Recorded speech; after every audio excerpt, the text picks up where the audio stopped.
C'est toute une vie qu'il a fallu reconstruire. Il y a 11 ans, Maud Carretta a eu le tort de se trouver au mauvais endroit, au mauvais moment. Grenoble, le 16 mai 2007, en marge d'une manifestation à laquelle elle ne participe pas, la jeune étudiante en médecine s'écroule. Un éclat de grenade de désencerclement lancé par un policier vient de la toucher au visage.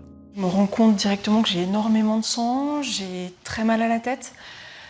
Il y a un réflexe un peu, je pense, il y a une explosion, donc je me tiens la tête. Voilà, on a l'impression que tout a un peu explosé. Directement, je me souviens très bien avoir appelé en plus mes parents pour informer. Mon père m'a dit « mais et ton œil ?» Je lui ai dit « je ne le vois pas ». J'avais l'impression de voir un peu de lumière, on s'accroche toujours un petit peu. Et puis dans les 15 jours directement d'hospitalisation, on me dit « bah non, voilà, vous ne verrez plus avec votre œil ». Commence alors une très longue épreuve médicale avec 10 opérations, mais aussi judiciaire pour tenter de faire reconnaître la responsabilité des policiers.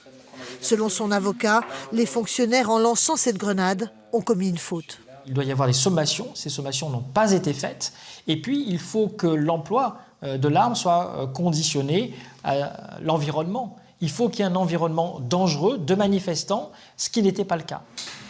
Contactés, les avocats des policiers n'ont pas souhaité s'exprimer. Ils affirment qu'ils ont respecté le règlement et qu'il s'agit d'un accident.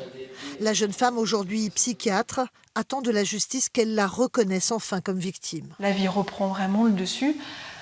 Après, ça garde un impact, c'est sûr. Tous les matins, en me regardant, ça reste difficile. Voilà. Et je dirais que dans le chemin de l'acceptation, effectivement, la reconnaissance sera importante. Aujourd'hui, c'est grave, c'est injuste, ça n'aurait pas dû m'arriver, ça m'est arrivé. Voilà, c'est moi, j'ai perdu mon œil, j'ai perdu le goût et l'odorat. Ça devient ma bataille, voilà, mon combat.